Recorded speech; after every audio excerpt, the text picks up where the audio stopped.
আউযু বিল্লাহি মিনাশ শাইতানির রাজিম। বিসমিল্লাহির রহমানির রহিম। আজকের আমাদের প্রাসঙ্গিকতা এই যে সূরা আল বালাদ আয়াত নং ৪। মহান আল্লাহ পাক রব্বুল আলামিন তিনি কি বলেছেন মানুষের উদ্দেশ্য করে? আল্লাহ পাক রব্বুল আলামিন তিনি বলেছেন যে লাকাদ নিশ্চয় খলাকনা আমরা সৃষ্টি করেছি আল ইনসান মানুষকে ফি কাবাদ কষ্ট পরিশ্রম সংগ্রাম দুরবস্থার মধ্যে। আল্লাহ পাক রব্বুল আলামিন তিনি বলেছেন আমি মানুষকে এমন প্রাকৃতিতে সৃষ্টি করেছি যেখানে তাকে কষ্ট সহ করতে হবে, পরিশ্রম করতে হবে ও সংগ্রামের মধ্য দিয়ে জীবন যাপন করতে হবে। সূরা আল বালাদ ৪ নং আয়াতে মানুষকে এটা আল্লাহ জানাচ্ছেন যে লাকাদ খালাকনাল ইনসানা ফি কাবাদ নিশ্চয় আমি মানুষকে কষ্ট ও পরিশ্রমের অবস্থায় সৃষ্টি করেছি। অর্থাৎ এই আয়াতে মানব জীবনের বাস্তবতা ও দায়িত্বের গভীর প্রতিচ্ছবি ফুটে উঠেছে। এখানে আল্লাহ তিনি মানুষকে উদ্দেশ্য করে বলছেন যে আমি পৃথিবীতে সহজ জীবনযাপনের জন্য মানুষ সৃষ্টি করিনি, বরং মানুষ সৃষ্টি করেছি পরীক্ষার জন্য ও সংগ্রামের জন্য। জন্ম থেকে মৃত্যু পর্যন্ত মানুষকে নানান রকমের কষ্ট স্বীকার করতে হবে, মানুষকে পরিশ্রম করতে হবে, চিন্তা করতে হবে, দায়িত্ব পালন করতে হবে ও প্রাকৃতিক প্রতিরোধের মধ্যে জীবন কাটাতে হবে। এই কষ্ট ওই মানুষকে স্বীকার করে নিতে হবে। এই কষ্টের মাধ্যমে ওই মানুষের পরিপূর্ণ মানুষ করে তুলবে, আর এই সংগ্রামই তার ঈমান ওই কর্মের পরীক্ষা হিসেবে স্বীকার করে নিতে হবে। তাই মহান আল্লাহ তিনি বলেছেন লাকাদ খালাকনাল ইনসানা ফি কাবাদ নিশ্চয় আমি মানুষকে কষ্ট ও পরিশ্রমের অবস্থায় সৃষ্টি করেছি। এই আরবি ডিকশনারি কাবাদ শব্দটি এটি শারীরিক, মানসিক এবং পারিবারিক, সামাজিক ও আধ্যাত্মিক কষ্ট সবকিছুকে বোঝানো হয়েছে, সবকিছুকে। তাফসিরে ইবনে কাসির সেখানে বলা হয়েছে যে কাবাদ শব্দটির অর্থ হলো কষ্ট, পরিশ্রম ও বিপদ। আল্লাহ মানুষকে এমন ভাবে সৃষ্টি করেছেন যে সে জন্ম থেকে মৃত্যু পর্যন্ত এক অবিরাম সংগ্রামের মধ্য দিয়ে জীবন কাটায়, কখনো জীবিকার জন্য, কখনো দায়িত্বের জন্য, কখনো বিশ্বাসের জন্য। আবার কেউ কেউ বলেছেন এটি মক্কাবাসীদের জন্য ইঙ্গিত করেছেন, আসলে এটা সর্বজনীন। তাফসির আব জালালাইন সেখানে বলা হয়েছে যে ফি কাবাদ হলো কষ্ট, সংগ্রাম ও পরিশ্রম, যা মানুষ জীবনের শুরু থেকে শেষ পর্যন্ত দুঃখ ও পরিশ্রমে নিমগ্ন। যেমন গর্ভ অবস্থায়, জন্মের সময় এবং জীবিকার সময়, বার্ধক্যের সময় এবং মৃত্যুর সময়ও। ফি কাবাদ কষ্টের, সংগ্রামে, পরিশ্রমে মানুষ জীবনের শুরু থেকে শেষ পর্যন্ত দুঃখ ও পরিশ্রমে নিমগ্ন থাকে। তাফসিরে ইবনে আব্বাস রাদিয়াল্লাহু তাআলা আনহু তিনি বলেছেন যে ফি কাবাদ এর অর্থ হলো যে কঠিন পরিশ্রমের মধ্যে।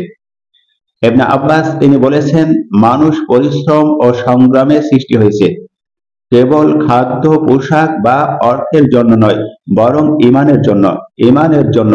তিনি আরো বলেছেন যে মানুষ নিজেকে শক্তিশালী মনে করছে, কিন্তু আল্লাহ তাকে দুর্বলতার ভেতরে শক্তি দিয়েছেন, দুর্বলতার ভেতরে। হাদিস যদি আমরা দেখি, নবী করিম সাল্লাল্লাহু আলাইহি ওয়াসাল্লাম তিনি বলেছেন যে দুনিয়ায় মুমিনের জন্য কারাগার আর কাফেরদের জন্য জান্নাত। এই হাদিসটি আছে মুসলিম শরীফে। অর্থাৎ মুমিন দুনিয়ায় কষ্ট পাবে ও পরীক্ষার মধ্য দিয়ে যাবে, তার কারণ তার প্রাকৃত পুরস্কার পরকালে রয়েছে। আরো একটি হাদিসে বলা হয়েছে যে যার প্রতি আল্লাহ কল্যাণ চান তাকে তিনি কষ্ট ও পরীক্ষা দেন। এটা আছে সহিহ বুখারী। অর্থাৎ কষ্ট আসলে এটাকে অভিশাপ মনে করা যাবে না, যে কষ্ট আমাকে দেওয়া হচ্ছে এটা আমার প্রতি অভিশাপ না, বরং আল্লাহর শিক্ষার উপায়টা। তোমাকে বিভিন্ন ভাবে পরীক্ষা নিয়ে আল্লাহ তোমাকে মুমিন বানাবেন। বিজ্ঞান ভিত্তিক ও যুক্তি নির্ভর বিশ্লেষণ যদি আমরা করি, তাহলে আমরা দেখতে পাই যে জৈবিক বিজ্ঞান সেখানে কি বলেছে, মানব দেহ নিজেই এক কষ্টময় গঠন। যেমন শিশুর জন্মের সময় মা কষ্ট পেয়ে থাকে এবং শিশু কষ্ট পেয়ে থাকে, এবং শিশু দেহ বৃদ্ধির সময় নানান রকমের বিপদের সম্মুখীন হতে হয়। বার্ধক্যের সময় বয়স্কদেরকে অনেক কষ্ট পেতে হয়। যখন রোগ হয়, রোগের প্রতিরোধ করতে হয়, অনেক কষ্ট সহ করতে হয়, এবং মৃত্যুর সময় অনেক কষ্ট সহ করতে হয়। এই সবই হলো শারীরিক সংগ্রাম। এটা জৈবিক বিজ্ঞান বলেছে।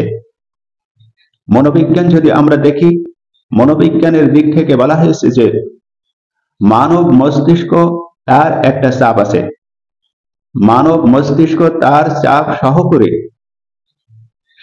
করে সে এটা শেখে যে সে শেখে এবং অনেক কিছু মানিয়ে নেয় সেই কষ্টের মাধ্যমে, এবং তাতেই তার উন্নতি হয়। অতএব এই কষ্টই তাকে পূর্ণ মানুষ বানিয়ে দেয়। এবং সমাজ বিজ্ঞান নিয়ে যদি আমরা কথা বলি, সামাজিক বিজ্ঞান থেকে এটা পরিষ্কার হয় যে মানুষ সমাজে বেঁচে থাকার জন্য সংগ্রাম করে যায়। যেমন ন্যায় প্রতিষ্ঠার জন্য সংগ্রাম করে, অন্যায় প্রতিরোধের জন্য সংগ্রাম করে, এবং পরিবার রক্ষার জন্য সংগ্রাম করে। এই সবই জীবনের অবিচ্ছেদ্য কষ্টের অংশ।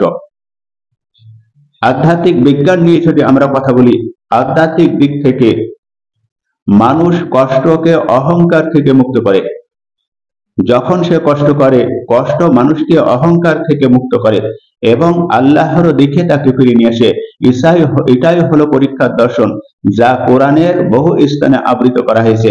তাই মহান আল্লাহ বলেছেন, তিনি বলেছেন যে লাকাদ নিশ্চয় খলাকনা আমরা সৃষ্টি করেছি আল ইনসান মানুষকে ফি কাবাদ কষ্ট, পরিশ্রম, সংগ্রাম, দূর অবস্থার মধ্যে দিয়ে। অর্থাৎ আমি মানুষকে এমন প্রাকৃতিকে সৃষ্টি করেছি যেখানে তাকে কষ্ট স্বীকার করতে হবে, পরিশ্রম করতে হবে ও সংগ্রামের মধ্যে দিয়ে জীবন যাপন করতে হবে।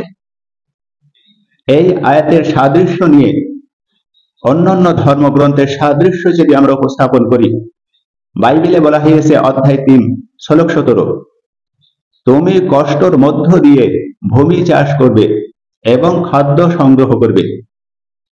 অর্থাৎ আদমের কষ্টের ঘোষণা এখানে পরিষ্কার করা হয়েছে যে আদম সন্তান কষ্ট করে খাদ্য উপার্জন করবে এবং মানব জীবনের সংগ্রামের সূচনা পরিষ্কার করেছে, এখানে বাইবেল ঘোষণা করেছে। আরো বলা হয়েছে ঋগ্বেদ পর্ব 10 অধ্যায় 135 শ্লোক 2, কর্মফল অর্জনের জন্য মানুষ পরিশ্রমে সৃষ্টি। অর্থাৎ কর্ম ও কষ্টের মধ্য দিয়ে পূর্ণতা নিহিত। আরো বলা হয়েছে বৌদ্ধ ধর্ম আর্য সত্য, সেখানে বলা হয়েছে যে জীবন দুঃখময়, এই দুঃখময় হলো জ্ঞানের উৎস। অর্থাৎ কষ্টকে জীবনের মৌলিক বাস্তবতা হিসেবে স্বীকৃতি দিতে হবে। তাহলে সব ধর্মেই বলা হয়েছে যে মানুষের জীবন কষ্টের পথ, কিন্তু এই কষ্টই তাকে আলোকিত করে। আমরা জানি রিজিকের জন্য কষ্ট স্বীকার করতে হয়, বিজ্ঞান দার্শনিক হতে হলে কষ্ট করতে হয়। কষ্ট ছাড়া কোনো কিছুতে সফলতা আনা যায় না। আল্লাহ সেটাই বলেছেন, আমি মানুষকে কষ্ট সহ সৃষ্টি করেছি, তাকে কষ্ট স্বীকার করে নিতে হবে, তাকে সংগ্রাম করতে হবে, পরিশ্রম করতে হবে। তাহলে এই আয়াতের মূল সারমর্ম হলো যে মানুষকে এমন প্রকৃতিতে সৃষ্টি করা হয়েছে যেখানে কষ্ট ও সংগ্রাম অসম্ভাবী। তাফসিরে ইবনে কাসির, মানুষ জন্ম থেকে মৃত্যু পর্যন্ত কষ্টের মধ্য দিয়ে যায়, এটা পরীক্ষার পথ। তাফসিরে আজ-জালালাইন, জীবনের প্রতিটি স্তরে কষ্ট ও পরিশ্রম নিহিত, এটা বাস্তবতা। তাফসিরে ইবনে আব্বাস, কষ্ট কেবল জীবিকা নয় বরং ঈমান ও নৈতিকতার পরীক্ষা। হাদিসের সারমর্ম, আল্লাহ যার মঙ্গল চান তাকে কষ্টের মাধ্যমে প্রস্তুত করেন। বৈজ্ঞানিক দর্শন, শারীরিক, মানসিক ও সামাজিক পরিবর্তনই কষ্টের ফল, কষ্টই উন্নতির উপায়। বিভিন্ন ধর্মগ্রন্থের সাদৃশ্য, বাইবেল, বেদ, বৌদ্ধ ধর্ম সবই বলে যে জীবন কষ্টময়, তবুও তা মানবের উন্নয়নের মাধ্যম। জীবন কষ্টময়, তবুও তা মানবের উন্নয়নের মাধ্যম। তাহলে মূল বার্তা এটাই দাঁড়ালো, কষ্ট অভিশাপ মনে করলে হবে না। কষ্ট অভিশাপ নয়, কষ্ট আল্লাহর শিক্ষা, মানুষের গঠন ও আত্ম উন্নতির উপায়। আমরা জানি যে যে ব্যক্তি অত্যন্ত শ্রম করে তার দেহের গঠনটা খুবই সুন্দর হয়, রোগ প্রতিরোধ ক্ষমতা বৃদ্ধি পায় এবং সুস্থতা অবলম্বন করে।